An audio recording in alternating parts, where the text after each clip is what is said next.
them what a marvellous job they were doing. This is a man who always cares for the little person, for the people that the rich don't care about, for the users of the health service, for the people who need houses, the people who need hope. He is going to be someone who will change this country. Make a massive roar for Jeremy Corbyn!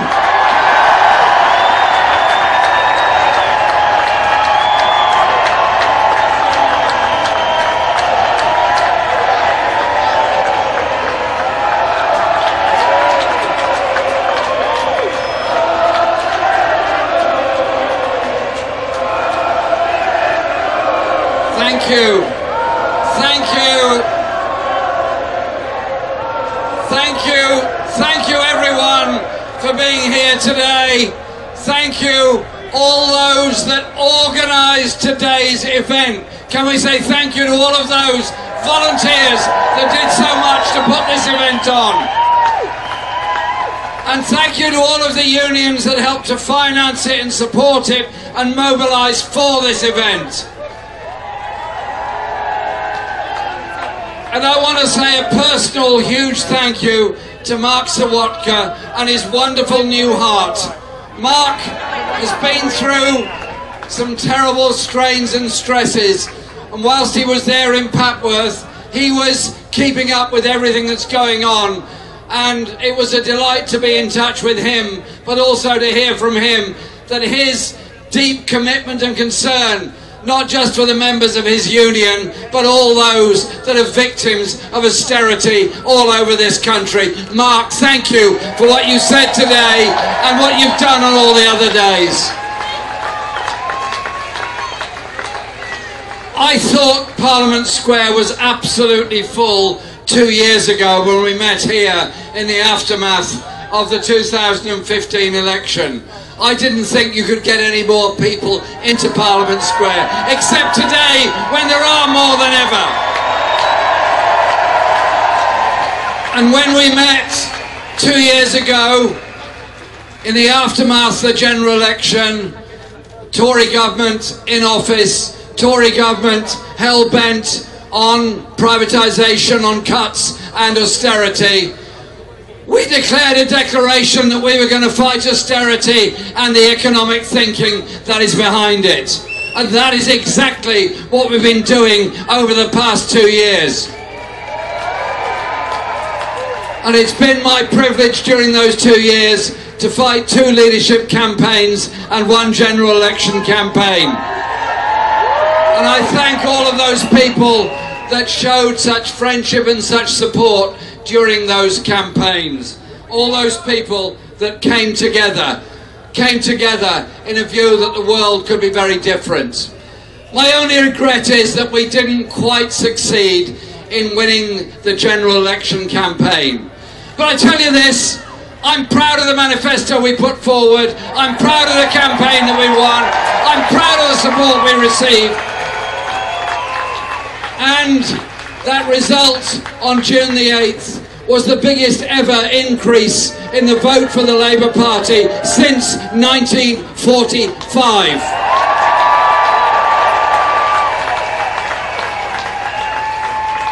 And a campaign that was written off at the beginning by the commentariat, by the broadsheet newspapers, by most, not all, but most of the tabloid newspapers, written off as a walk in the park for the Tories. Something happened. And that something was people registering to vote who had never registered before, was all those millions that got involved in the social media campaign of saying the world doesn't have to be like this. And it was those tens and tens of thousands that came out to rallies all over the country in ever greater numbers as the campaign went on, saying, we are a people, we're united, we are determined, and we're not going to let ourselves be divided or austerity divide us. And when Parliament over there met after the election, there was one side that looked like they'd lost, and they were the ones sitting on the government benches, and the other side that was cock-a-hoop with our increase in support and our determination to force another election. election as soon as we can. Because, for all their bluster, the fundamental issues simply do not go away. In Britain, 6 million people earn less than the living wage. 4 million children are living in poverty. 4 million people are also living in fuel poverty. 1 million access points a year to food banks all over Britain, including people working in the public sector. And whilst the Tories might think they've stitched up a cosy deal with the DUP, which suddenly values every DUP MP at 100 million a year, more than any Premiership footballer. And if you'd seen them playing football, you would not offer 100 million for any of them, or even all of them. And that cosy deal put together in order to do what? Vote down the Labour proposal that we end the public sector pay cap. And so I say to any public sector workers in Northern Ireland or anywhere else, don't have any illusions in these people. When they started the austerity programme, they meant it, and they meant it to carry on, and carry on with a growing gap between the richest and poorest in our society, with a growing impoverishment of those at the bottom, a growing underfunding of local government, health, education, and all the other things that we all need in a civilised society. If you drew a map of Britain and coloured in with red all the poorest parts of the country and overlaid it with another map of those that have had the biggest cuts in public expenditure, whose local authorities have been bled dry, one would obliterate the other. The austerity programme is brutal and selective to the poorest people and the poorest parts of our communities. And if ever there was an object lesson about what austerity really means and what poverty really means in Britain, look at the disaster of Grenfell Tower. Not one of those people need or should have died. Every single one of them could and should have been protected. But somewhere along the line, there was a whole system that led to them living in a fire trap. I take my hat off. I take every salute possible given to the fire brigade, the ambulance workers, the paramedics and the police who went in there to try and save life. They went in with incredible bravery because of their determination to save life in that desperate towering inferno. A towering inferno where the poor died in the richest borough in Britain. It's simply wrong.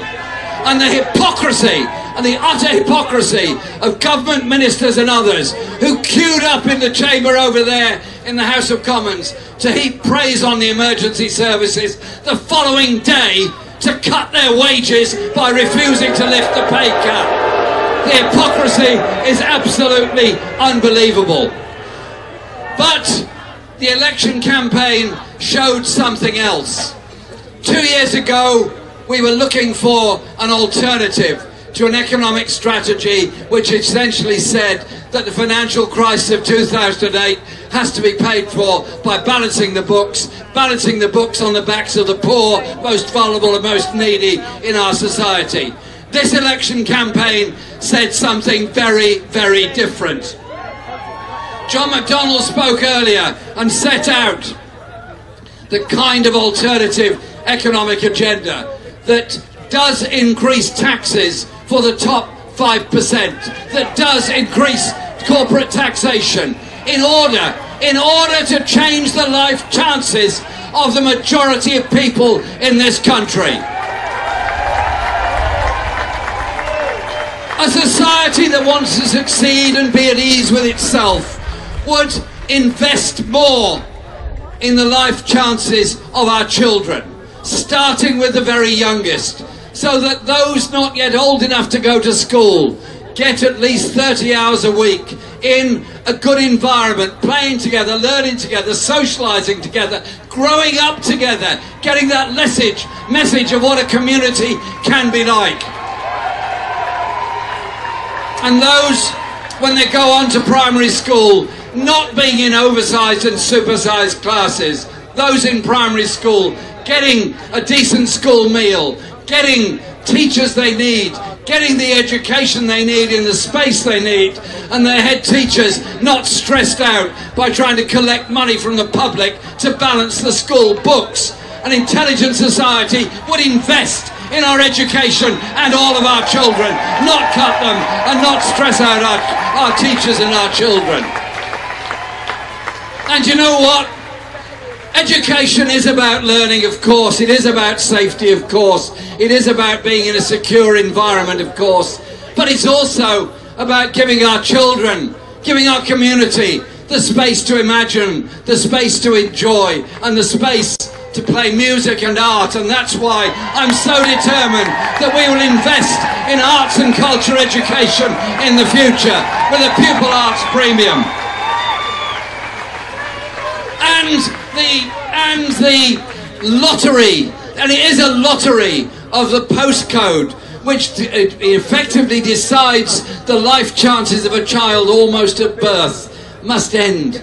How is it that we're deciding the life chances of a child at 2, 3 and 4, knowing which ones are likely to end up in university and which ones are not? It means spending public money in all parts of the country, not denying the chances in the poorest, often post-industrial areas of Britain. And for older children who want to go and get an apprenticeship, want to go on and achieve in life their skills, their ambitions, their dreams, too many of them are foiled in that because they can't afford it. Foiled by college fees, foiled by the loss of EMA, foiled by the huge university tuition fees that they're being charged. I say instead, tax the corporates that we can educate the young.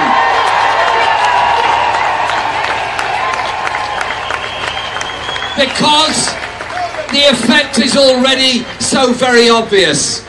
Fewer and fewer young working class students applying to go to university, more and more dropping out. Universities once again returning to the elitism they were many, many decades ago, before there was a degree of enlightenment in attitudes. And so I simply say this: why can't we do what so many other societies do? Invest in our young people, invest in our future, invest in their hopes, not saddle them with debt at the end of it. But life isn't just about education, it's also about how you run an economy. An economy that is deregulated, that has so many people working on 0 hours contracts, on insecure jobs, on bogus self-employment, with no rights at work for the first months or if not years, with charges for having the temerity to take their case to an employment tribunal, is simply not a fair or just society. And I was very proud of the announcement made on May Day by Becky Long-Bailey, our Shadow Business Secretary, of a workers' rights charter that we would bring in at the first opportunity. Rights to decent pay, rights to representation, rights to safety at work. So no more the bonfire of regulations, no more the bonfire of regulations of health and safety and representation. Let's instead have an opportunity where people do have decency, rights at work, and rights to join a trade union, and rights to be represented by a trade union, and the repeal of the Trade Union Act. And have a government that wants to invest in the economy through the National Investment Bank, so that we do have those high-tech, sustainable jobs, so we do invest in green energy technology for the future, so we give everybody a chance, not the grotesque inequalities and injustice of modern Britain. That is what the election campaign was about, and that's what the next election campaign is going to be about as soon as it comes. Grenfell taught us a message. Grenfell taught us a message about housing. taught us a message that so many people are frightened of living in tower blocks, frightened of the danger, frightened of the insecurity. And so many sleeping on our streets and trying to survive. And so many growing up, children growing up in overcrowded, damp, overpriced, private rented accommodation. That is the face of modern Britain with the Tories. That is the face of modern Britain with austerity. End austerity and invest in the future. Invest in decent housing. And opportunities for everyone else. Because the election campaign was presented as a kind of walk in the park for the Tories. And it all changed. It all changed when people began to realise that the social care crisis is a crisis made by this government. Is 1 million people not getting the social care they need. Many women having to give up their life chances, career opportunities or jobs just to care for a needy relative or somebody that should be getting the social care that should be provided by all the rest of us. And so the campaign turned. It turned because something different was on offer, and people began to realise that we don't have to go down the road of the neocon economics that we've been taught for the past 40 years, that you allow the rich to become impossibly rich, you allow them to put as much money as they want to in tax havens, and somehow or other, by some magic money tree that's planted on some tax haven somewhere, there's going to be a bit of trickle down that will help the rest of the community. I tell you what, the only magic money tree I know is the one that allows people not to pay the taxes they ought to be paying. And so we fought the election on the kind of society we want to live in. And nothing epitomises that more than the attitude to healthcare, pensions and social care in our society. Those that came home from the Second World War, those that had been through the Depression of the 1930s, those that had seen the utter misery of the means test of the 1930s, came home determined to do something different. And they built the National Health Service, the principle of healthcare free at the point of use. These days, the Tory party dare not say it's against the National Health Service because it's become such an emblematic symbol of everything that's good about our society. But instead, they dice it up, slice it up, cut it up and sell it off to the private sector. I want an NHS that's publicly owned, publicly run, and those in it are publicly employed.